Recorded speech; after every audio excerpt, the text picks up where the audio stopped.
Ele é campeão mundial de kickbox. Tem que fazer uma coisa. É lógico. O cara é sinistro, cara. É difícil. Duro. O que você achou do cara que lutou com o Pico?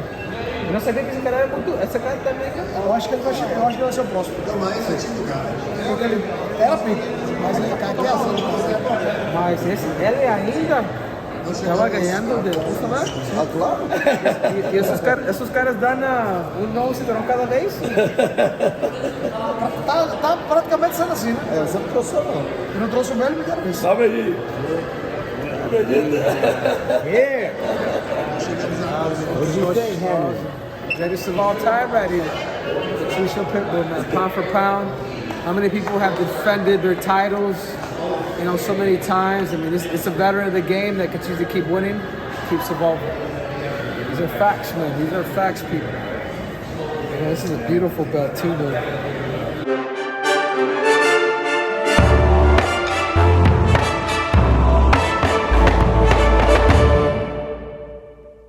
Welcome back to the Triple C and Schmo show. I'm the Schmo. My partner's got an Olympic gold medal, the champ, Henry Cejudo. Let's get this ball rolling, Schmo, because time is money and money is time. God damn it.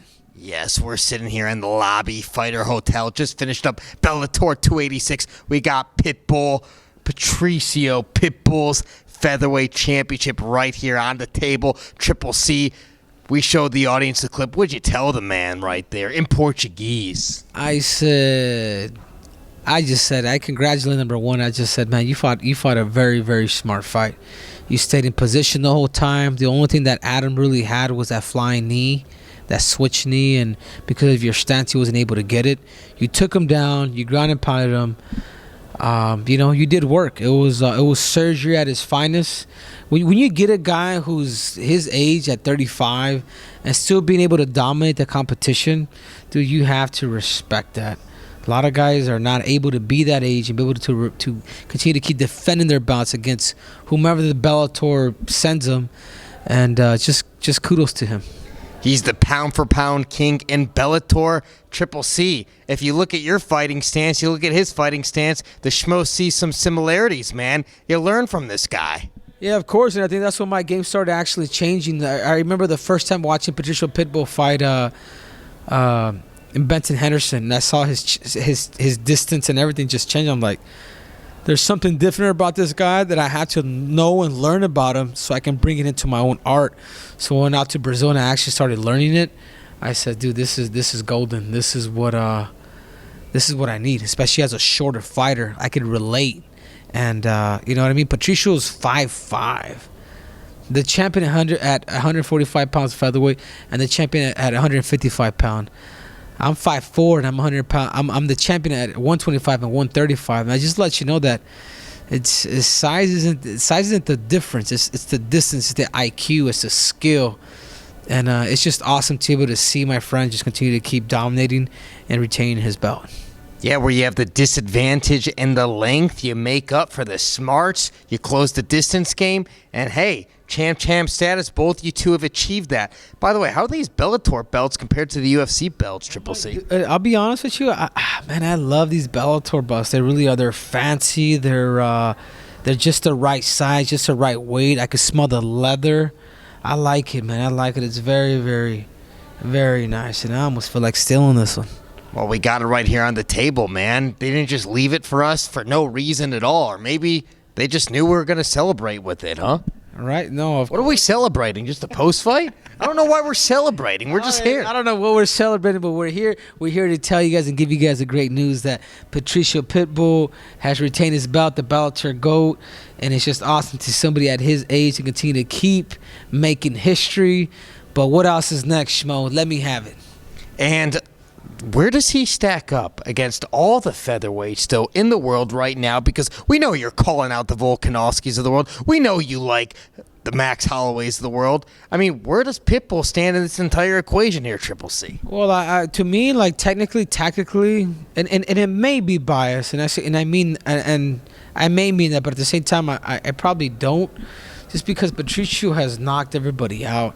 And even in wrestling, 145 pounds is probably one of the hardest weights to win. It's the same thing in fighting, but when you have somebody that's just always been able to kind of be that guy at that certain weight class, that says a lot about him. There's something particular about that weight class that makes it special. But even with Alexander Volkanovski, but I just think Patricio's IQ, his power in his hands, the fact that he could wrestle. I mean, he's a real mixed martial artist. I think people need to really pay him respect, even though he's not part of the UFC. I mean, he got rid of a guy like Michael Chandler in a minute and a half. Like, think about it. A guy that's a real guy that's a top guy in the world at 155 pounds. This dude got rid of him in a minute and a half, which is crazy.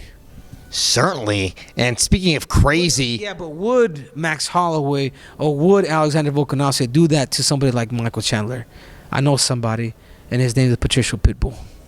Well, but you know how it is, though, in MMA. Apples to apples, apples to oranges. Every fight's got its own identity, Triple C. It does, but it all depends how is it that you can prepare for an opponent, and I think that's what makes somebody like him special. This is what I was telling you, Schmo. It's like I've been able to learn from Patricio Pitbull like you wouldn't believe. That, you know, I've stolen a lot of material from him. And I've been able to add to my own, from my stance to my composure, my demeanor, not showing facial expressions in my face, the distance game. You know, him and his coach, Mano Santana, is a karate coach. And then I've been able to adjust just on top of that. So it's constantly adjusting. And even after his fight, I says, hey, we're older now. We got to be smarter on how we train. You know, the biggest thing is staying healthy and using that power, that strength to... you know, using it the right way. Like, don't throw it out there like you're a 20-year-old no more. You know, and he understands the game. 34-5. Listen, Bellator, marketing this guy, huh? Pound for pound king. This guy's just beating a lot of killers. He's one of the best out there. How come we don't hear his name enough? But exactly what you're saying, Schmo. It all goes back to Bellator, and I think that's something. Now that I have Scott Coker's number, which I got it today. You got his number today. What was that interaction like? But I had the wrong seats, and I didn't like my seats, and I ended up front row. I ended up having the best seats after all. But anyways, yeah, this guy is this. I say we start challenging the UFC. To me, I'm not a UFC fighter. I'm a fighter that wants to say I am the best, and I believe on competing and going up against anybody that is the best. And if it does happen to be Alexander Volkanovski that they think, give him Pitbull. Pitbull has been there. He's defeated some of the greats. I think it's time for the crossover. I really do. Well, let's talk about something that we saw. We saw Spike Carlisle against AJ McKee. AJ McKee, we saw what he did against Pitbull. Pitbull beat him in the rematch, got his belt back. But listen, Spike Carlisle, he was a game opponent. That was a fun time. What do you make of AJ McKee at 155? I see him good, but I think also AJ McKee starts to understand that you can't bully people like he did 145 pounds. You know, he got taken down. He got controlled on bottom a little bit. It was a scrap. You know, he ended up going decision. But now he's going to get a little taste of what the 155 pounders are about. And he's going to have to be... he's going to have to be on his dukes. He's going to have to really understand that you're not going to overpower these guys at 155 pounds. What'd you make of what we saw with Aaron Pico, man? It looked like they dislocated his shoulder right there. Coach Gibson, six gun, trying to pop it in right there. Man, oh man, when have you seen something like that in mixed martial arts during a fight, Triple C? Yeah, no, I can see it in his back shoulder, and I was like, pop that thing back in. I was screaming at him. I think he heard me too. He looked at me. I was like, because I've had friends who used to pop their shoulder out. I blew my shoulder out with the Mirage fight, tore everything, fought with one arm, and I just feel like if anybody could really come through that, it would be an Aaron Pico. It would be a freaking solid wrestler. But that being said, he's still a warrior, man. He couldn't get it back in, and there's nothing he can do. Certainly, though, Jeremy Kennedy. But I will say this.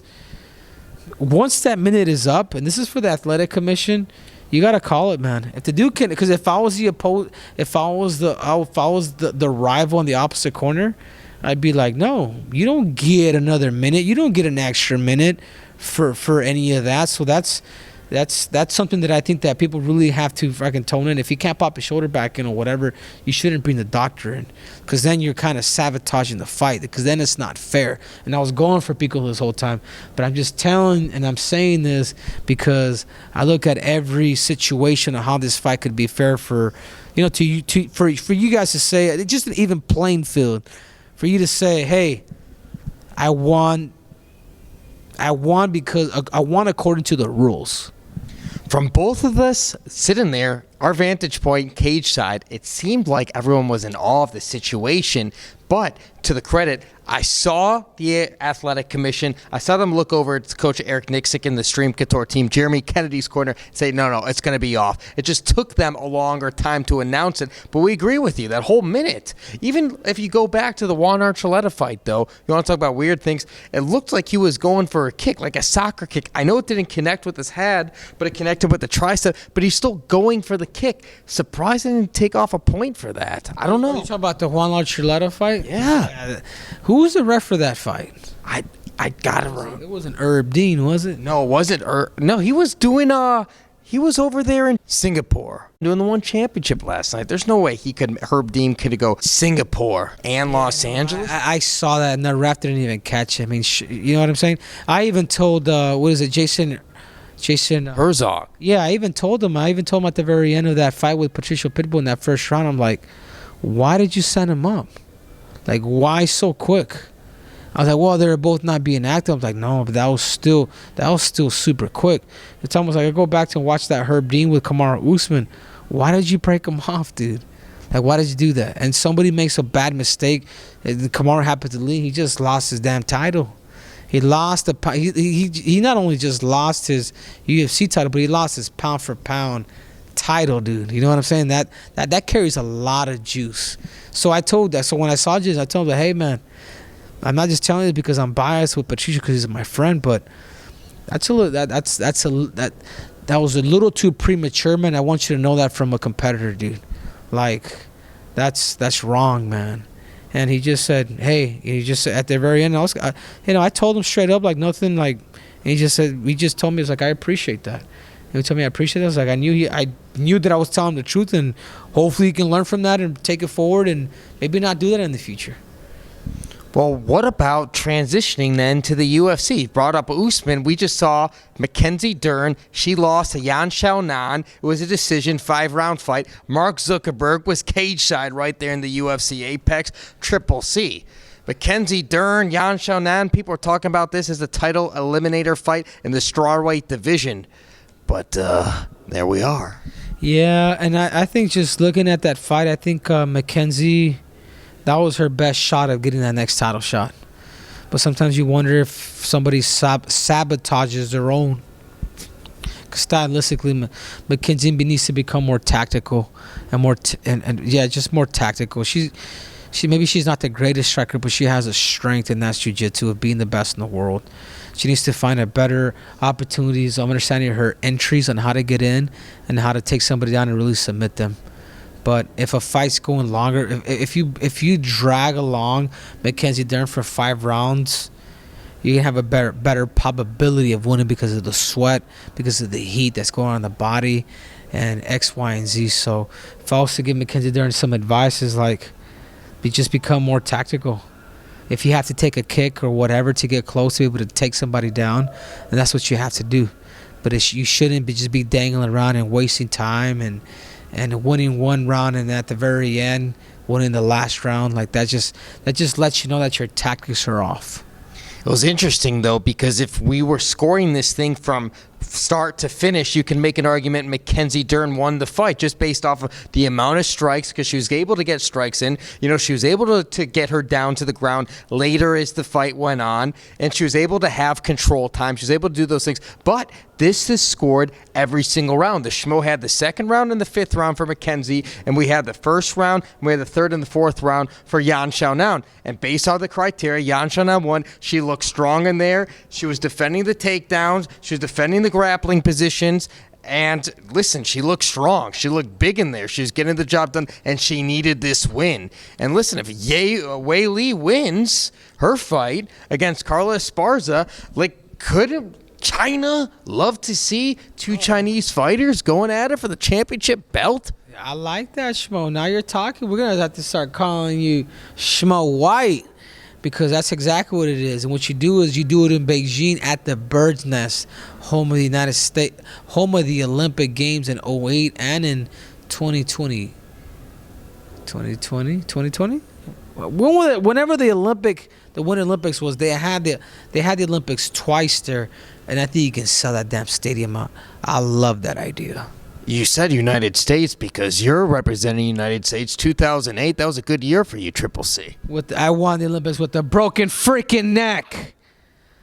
Yeah, big time stuff right there. But Mark Zuckerberg, man, what do you make of him at the UFC? You got the meta situation going on there. It looks like his wife was really enjoying the fights cage side too. Yeah, I think that's cool, man. Mark Zuckerberg, you know, that's awesome that we have somebody like that, an influencer that's in the game, that loves the sport and that's actually training the sport.